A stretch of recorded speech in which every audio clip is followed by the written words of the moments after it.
You're looking at a live shot of the convention center in Tampa where the GOP convention is getting prepared. They had an extra day to prepare, of course, after the Isaac storm. Welcome. This is Mean Street. I'm Michael Casey. And as part of our ongoing coverage of this big event, we're going to head down to Tampa to talk to Peter Nicholas, who's going to give us a story about some of the harmony that surprisingly is coming together between the Tea Party and the Republican Party. It wasn't always going to be this way, Peter, but it looks like from your reporting, things are a lot more harmonious than they were perhaps a little while ago. What's the, tell us a little bit about Yes, I mean, that. there was a moment in 2010 when it looked like, in 2010, for example, there was a moment where it looked like the Tea Party might not necessarily be fully aligned with the mainstream establishment Republican Party. But now it's looking like the Tea Party is very comfortable with where they see the Republican ticket going. They like Paul Ryan in particular. They're very happy with the Republican platform that's emerging. They wanted to see a balanced budget amendment. They wanted to see an audit of the Fed, and they're getting that in this very conservative Republican platform document. So their Tea Party is more or less sort of coming around and starting to embrace this ticket.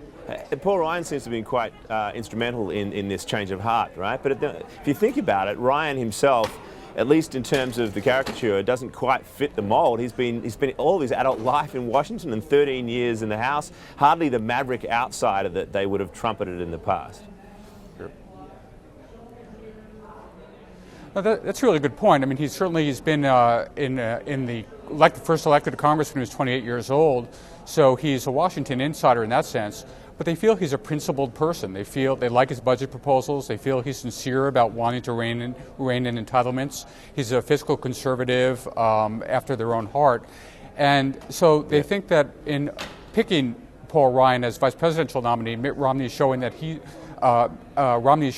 pretty serious about this. He's pretty serious about getting deficits under control. Right. Now, of course, Ron Paul was a key player. The Tea Party really rallied behind him in the primaries. And if we look at the number of delegates that he actually has behind him, 177, hardly a roaring number. So in many respects, is the Tea Party, I mean, of course the Tea Party is not just Ron Paul and that libertarian movement, but they were very much associated with him.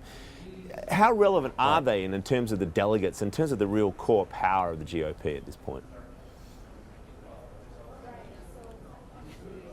Well, that's a pretty good question. It seems pretty clear now that the Romney-Ryan ticket is firmly in control of the GOP right now, and that there are some concessions being made to Ron Paul supporters.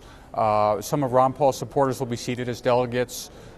Some of Tea Party principles will be included in the platform, but there's no question that this is basically Mitt Romney's party right now. And on certain foreign policy principles, Mitt Romney's going to be going his own way, and certain budget proposals too. So there's sort of a truce that's been declared between the Ron Paul people, I think, and the Mitt Romney people. But it does seem to be Mitt Romney's party far and away. Who's had to bend more? The Tea Party or the Romney ticket? Where have the bigger compromises been made in terms of this power development?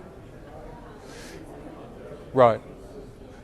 Well, there's been concessions on both sides. So the Ron Paul people, for example, wanted to be seated at the convention. They wanted all their delegates to get seats. The Romney people pushed back on that.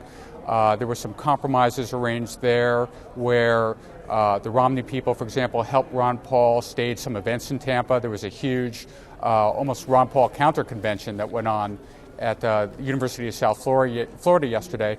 And in some sense, that was an attempt to mollify the Ron Paul people, try to bring them aboard, find an outlet for their energy. I mean, welcome them into the big tent, but really on Romney and the RNC's terms.